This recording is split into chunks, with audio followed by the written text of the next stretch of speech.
भाई जो गुरु वचन पे डट गे, कट गे फंद 84 के। रहस्यमयी मंत्रों का ज्ञान, ये रहस्यमयी मंत्र। हा का मतलब होता है हक।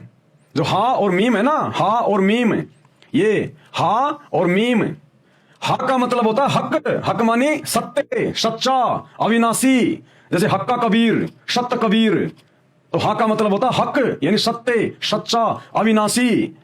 और मीम का मतलब होता है माबूद। माबूद यानी पूजा के, यानी उस परमेश्वर की पूजा के, उस अविनाशी परमात्मा की पूजा के।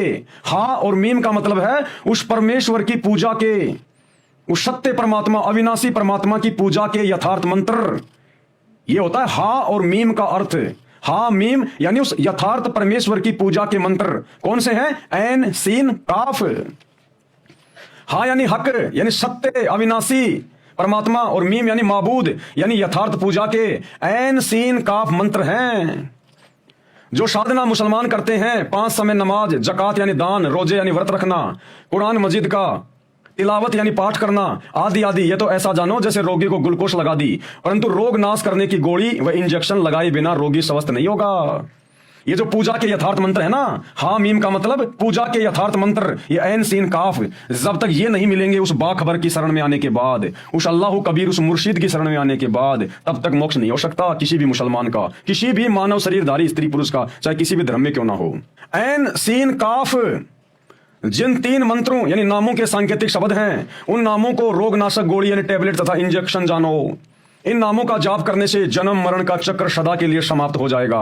आप पढ़ें ऐन सीन काफ का भेद जो इस प्रकार है। तो मुसलमान भाइयों, अब वो अल्लाह कबीर, अल्लाह अकबर, जो इस पुस्तक के अनुवादकर्ताओं ने, मुसलमान भाइयों ने यह कहकर छोड़ दिया कि यह ऐन सीन काफ तो गूढ़ रहस्य है, इसको तो अल्लाह ही जानता है, खुदा ही जानता है। अब ये अल्लाह सतगुरु रामपाल जी, ये खुदा सतगुरु रामपाल जी ऐन सीन काफ का भेद बताने जा रहे हैं। सूरत अश-शूरा 42 की आयत नंबर 1 हा और मीम, आयत नंबर 2 ऐन सीन काफ। इन दोनों आयतों का सरलार्थ या विश्लेषण वर्तमान तक किसी ने नहीं किया, क्योंकि किसी को पता ही नहीं, अल्लाह के अलावा कोई कर ही नहीं सकता। कुरान के अनुवादकों ने यह कहकर छोड़ दिया कि इनका मतलब तो अल्लाह ही जानता है। अब अल्लाह सतगुरु रामपाल जी बता रहे हैं, लिख रहे हैं, अब जानो वह रहस्य, चारों वेदों ऋग्वेद, सामवेद, यजुर्वेद तथा अथर्ववेद का ज्ञान भी काल ब्रह्म ने यानी इसी शैतान ने सूक्ष्म वेद से चुनकर अधूरा दिया है। सामवेद के मंत्र नंबर 822 में इन्हीं 3 नामों का संकेत है, यानी जो 4 वेद है ना, उनमें जो सामवेद है, सामवेद के मंत्र संख्या 822 में इन्हीं 3 नामों का जिक्र है, ऐन सीन काफ का, ओम तत्सत, जिसको गीता जी में कहा गया है। लिखा है त्रि तस्य नाम, अर्थात उस समर्थ परमेश्वर की पूजा के 3 नाम हैं। जैसे कुरान में लिखा है हा मीम, यानी उस सत्य परमेश्वर की पूजा के 3 नाम हैं, ऐन सीन काफ। इसी प्रकार सामवेद मंत्र संख्या 822 में लिखा हुआ है त्रि तस्य नाम, यानी उस परमेश्वर की पूजा के 3 नाम हैं। इसी काल ब्रह्म ने यानी शैतान ने श्रीमद् भगवत गीता का ज्ञान दिया है।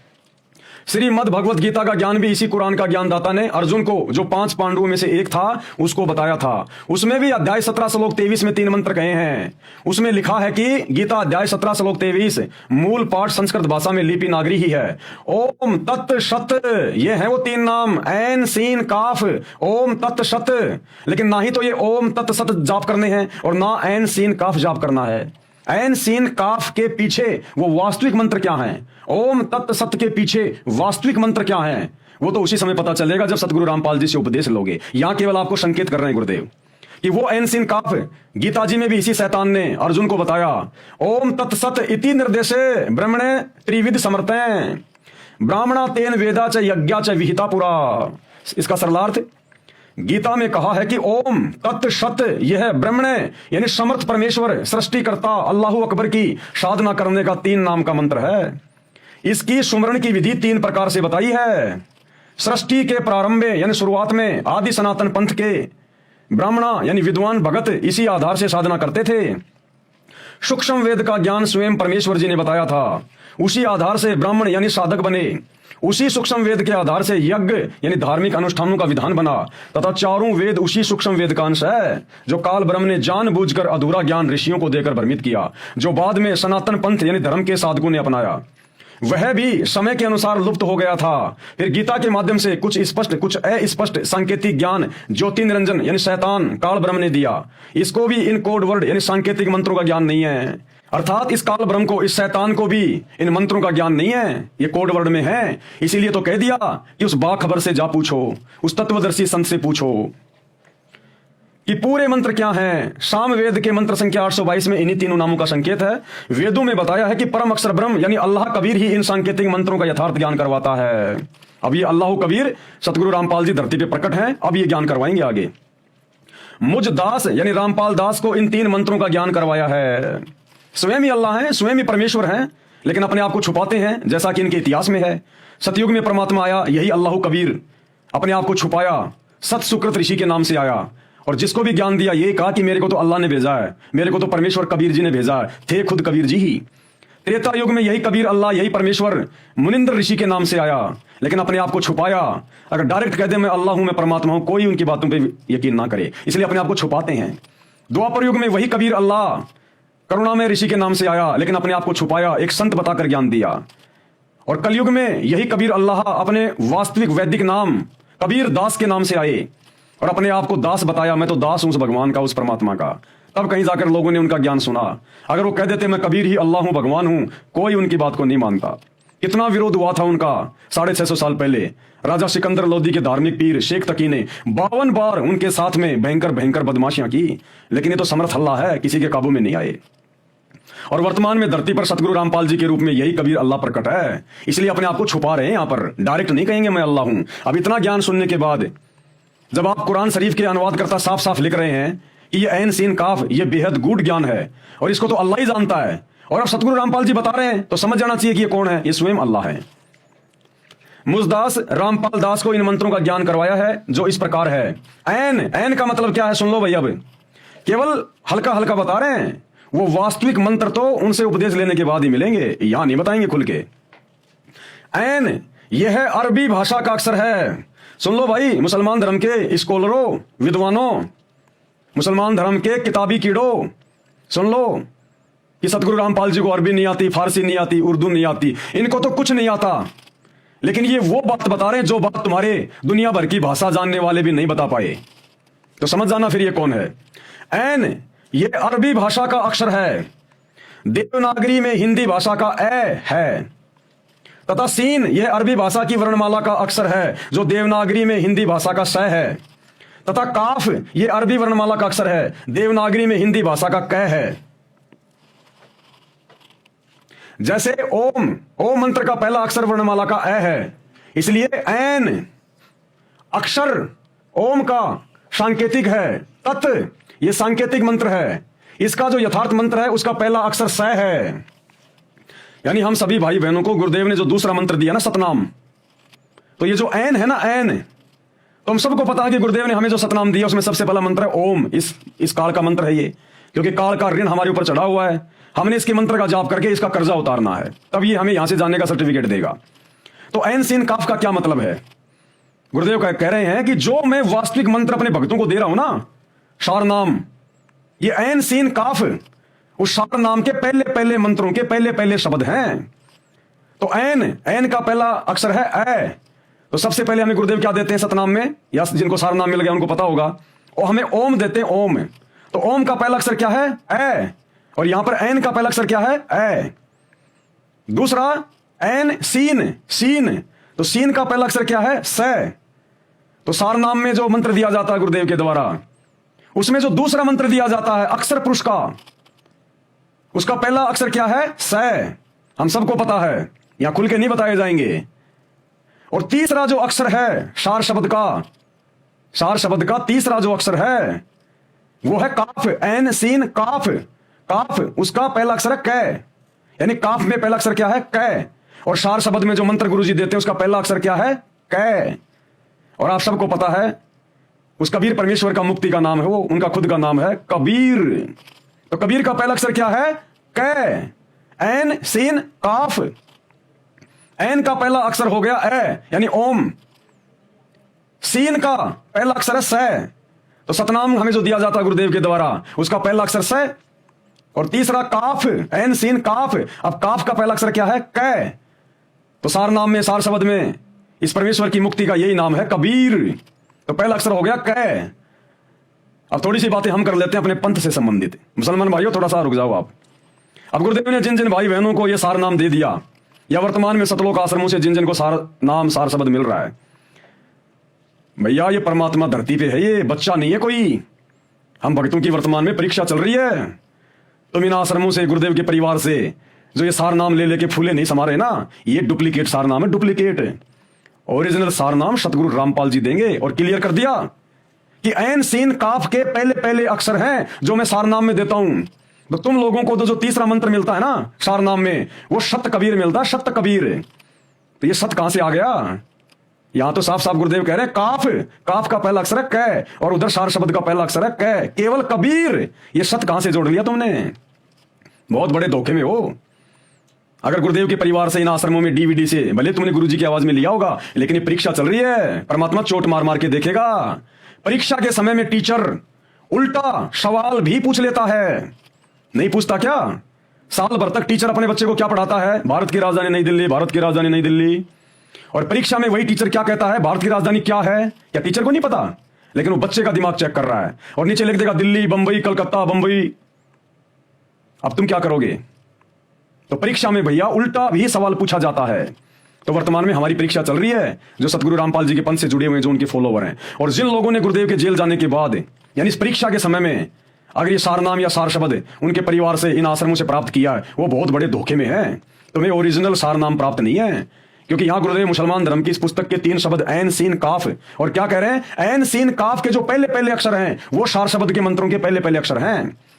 तो भैया ऐन से ए मिल गया, यानी ओम मिल गया।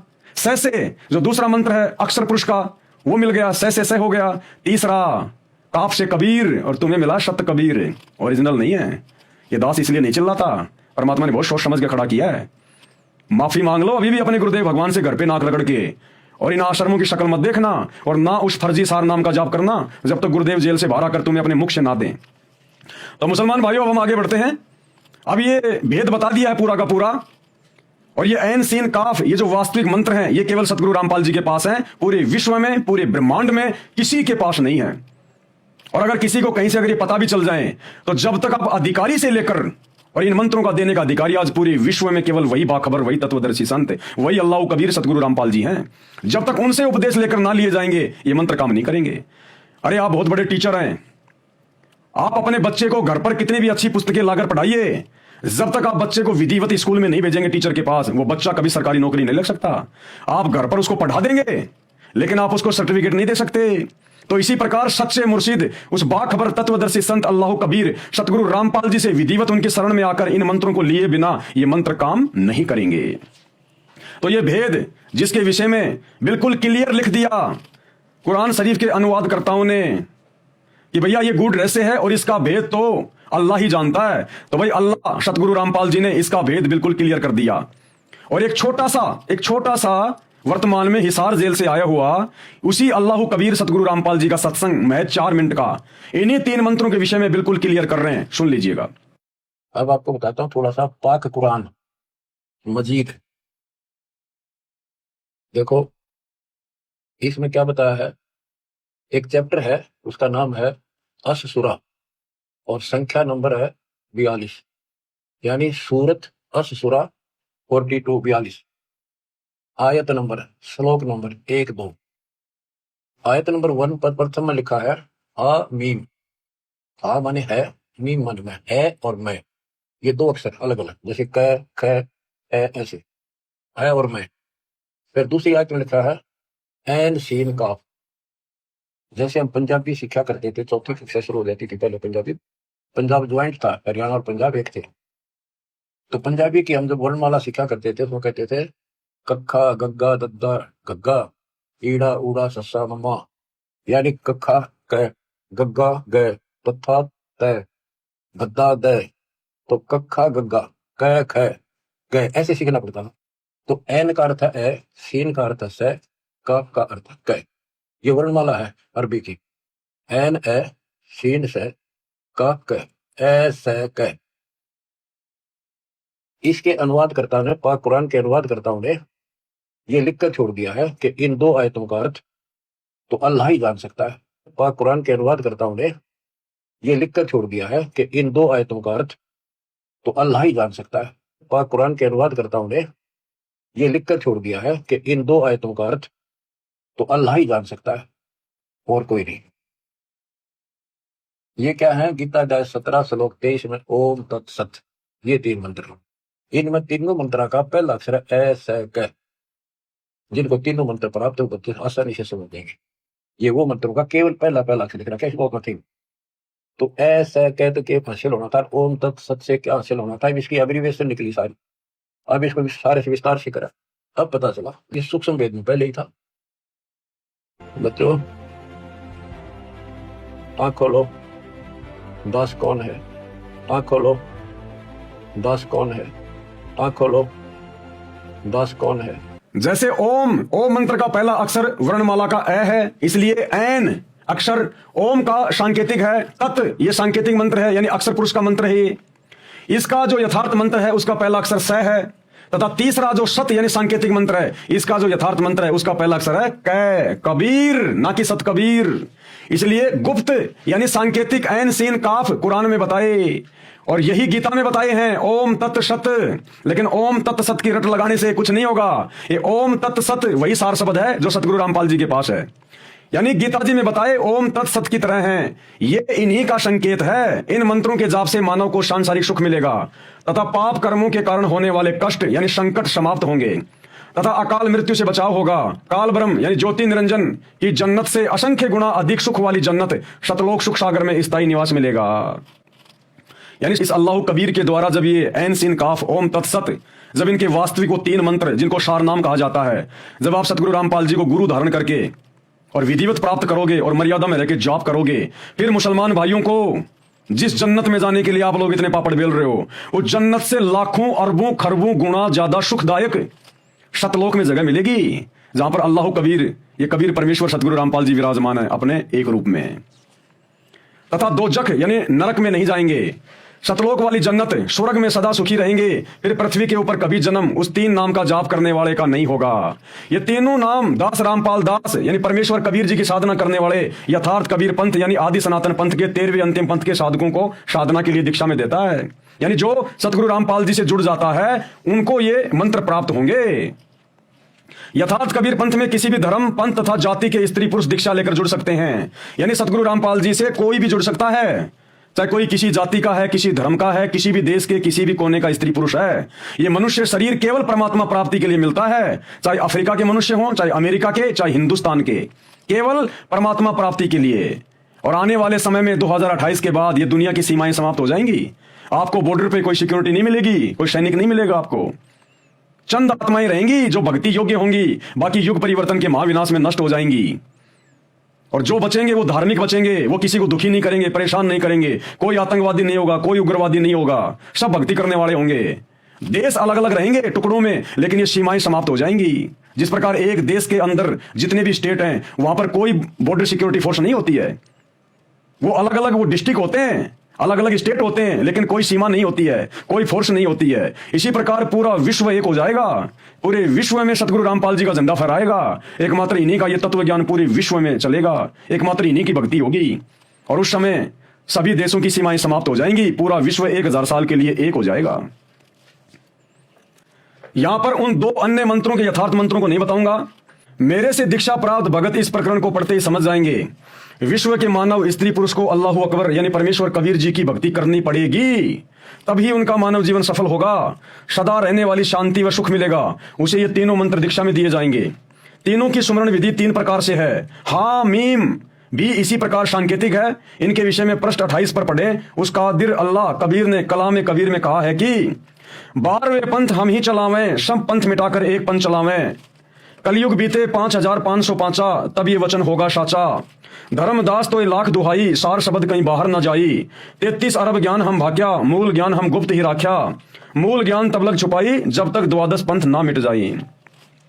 अब मेरे मुसलमान बंधो, ये जो वाणियां हैं ये सूक्ष्म वेद की 5वें वेद की वाणियां हैं, जो उस अल्लाह कबीर ने 300 साल पहले आदरणीय गरीबदास जी के रूप में आके विश्व की सभी भाषाओं के शब्दों से युक्त 24,000 वाणियों वाले सदग्रंथ साहिब की रचना की, जिसका पाठ सतगुरु रामपाल जी करते हैं और कोई करने का अधिकारी नहीं है।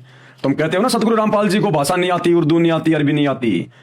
सतगुरु रामपाल जी जिस ग्रंथ का पाठ करते हैं, सतग्रंथ साहिब का, अमर ग्रंथ का, जो 350 साल पहले गरीबदास जी ने लिखवाया था, उसमें पूरे विश्व के सभी देशों की भाषाओं का समावेश है। कहां उर्दू अरबी को लेके घूम रहे हो? ये उस सूक्ष्म वेद की वाणियां हैं। इन वाणियों को आप उस समय समझोगे जब आप उनके सत्संग सुनना शुरू करोगे। जो भगत भाई उपदेशी हैं वो इन वाणियों को बहुत अच्छी प्रकार से समझ रहे हैं कि इन वाणियों में क्या क्या कथाएं हैं। कलयुग सन 1997 में 5505 वर्ष पूरा हो चुका है। उसी समय से सारनाम को दिया जाने लगा है। जैसे कुरान मजीद की सूरत फुरकानी आयत नंबर 59 में कहा है कि सर्जनहार सबके पालनहार के विषय में संपूर्ण ज्ञान यानी तत्व ज्ञान किसी तत्वदर्शी बाखबर से पूछो। वो बाखबर है सतगुरु रामपाल जी। उसी प्रकार गीता अध्याय 4 श्लोक 34 में कहा है कि जिस ब्रह्म ने यानी परम अक्षर ब्रह्म यानी अल्लाह कबीर सच्चिदानंद घन ब्रह्म ने तत्व ज्ञान अपने मुख कमल से उच्चारित वाणी कलाम एक कबीर यानी कबीर वाणी में तत्व ज्ञान बताया है, उसकी साधना सामान्य विधि से करके पूर्ण मोक्ष प्राप्त होता है, जिसका उल्लेख गीता अध्याय 4 के श्लोक 32 में है। वो तत्व ज्ञान है। उस ज्ञान को तू तत्वदर्शी ज्ञानियों के पास जाकर यानी बाखबर के पास जाकर समझ। उनको भली भांति दंडवत प्रणाम करने से, उनकी सेवा करने से और कपट छोड़कर सरलता पूर्वक प्रश्न करने से वे परम तत्व को भली भांति जानने वाले ज्ञानी महात्मा तुझे उस तत्व ज्ञान का उपदेश करेंगे। इस विवेचन से यह निष्कर्ष निकलता है कि चारों वेदों व चारों पुस्तकों का ज्ञान देने वाला एक ही है। वह गीता अध्याय 11 श्लोक 32 में स्वयं स्वीकारता है कि मैं काल हूं, काल। गीता अध्याय 11 श्लोक नंबर 32 में गीता का ज्ञान देने वाला अर्जुन को कह रहा है, अर्जुन मैं काल हूं, काल यानी शैतान हूं मैं। तो गीता का ज्ञान, वेदों का ज्ञान उसी शैतान ने दिया। और मुसलमान धर्म की जो चारों पुस्तकें हैं, तौरात, जबूर, इंजिल, कुरान मजीद, कुरान शरीफ, इसका ज्ञान भी उसी काल ने, उसी शैतान ने दिया है। तभी तो वो मंत्र सेम सेम मिल रहे हैं। कुरान शरीफ में ऐन सीन काफ और गीता में अध्याय 17 श्लोक 23 में ओम तत्सत, और गीता में अध्याय 4 श्लोक 34 में कह दिया कि मुझे नहीं पता इनके बारे में, ये तो बहुत गूढ़ है, सांकेतिक है, इसका भेद किसी तत्वदर्शी संत से पूछ। और उधर सूरत फुरकानी आयत नंबर 58-59 में हजरत मोहम्मद को कह दिया कि वो अल्लाह जिसने आसमान और जमीन के दरमियान जो भी कुछ है उसको 6 दिन में रचा, 7वें दिन तख्त पे जा बैठा, उसकी खबर किसी बाखबर से पूछ। सेम सेम ज्ञान, सेम सेम उसी शैतान ने, डुप्लीकेट अल्लाह ने, उसी काल ने ये सारा ज्ञान दिया है। वह गीता अध्याय 11 श्लोक 32 में स्वयं स्वीकारता है कि मैं काल हूं और सबका नाश करने वाला हूं। ये ब्रह्म है यानी ये काल है। ये जो काल है, जो शैतान है, जो डुप्लीकेट अल्लाह है, इसको काल भी कहते हैं, इसको ज्योति निरंजन भी कहते हैं, इसको ब्रह्म भी कहते हैं, इसको क्षर पुरुष भी कहते हैं। ध्यान रखना, ये ब्रह्म है, इसे क्षर पुरुष भी कहा जाता है। क्षर यानी नासवान। सूक्ष्म वेद में ज्योति निरंजन काल इसी का प्रचलित नाम है। सूक्ष्म वेद यानी 5वें वेद में, गरीबदास जी की वाणियों में और कबीर सागर में इस शैतान को, इस काल को ज्योति निरंजन कहा जाता है। तो जब आप सतगुरु रामपाल जी के सत्संग सुनेंगे और जब सतगुरु रामपाल जी यानी कि ये कबीर अल्लाह जब कबीर सागर से हमें वाणियां पढ़ाते हैं और गरीबदास जी के सतग्रंथ साहिब से वाणियां पढ़ाते हैं, तो वहां इस काल को, इस शैतान को, वहां पर इसको ज्योति निरंजन कहा जाता है। यह सब प्राणियों को धोखे में रखता है अपने स्वार्थ के लिए, क्योंकि उसको रोजाना 1 लाख खाने पड़ते हैं। परंतु जो सूक्ष्म वेद का ज्ञान इसने वेदों व गीता तथा कुरान आदि आदि पवित्र पुस्तकों में कहा है वो अधूरा है, परंतु गलत नहीं है, स्पष्ट नहीं बताया, स्पष्ट घुमा फिरा कर बताया है। जब तक संपूर्ण अध्यात्म ज्ञान व संपूर्ण भक्ति विधि नहीं मिलेगी तब तक काल यानी ज्योति निरंजन के जाल में जीव महादुखी रहेगा, चाहे इसकी जन्नत यानी स्वर्ग में चले जाना। भाई जो गुरु बचन पे डट गए, कट गए फंद 84 के, कट गए फंद 84 के, कट गए फंद 84।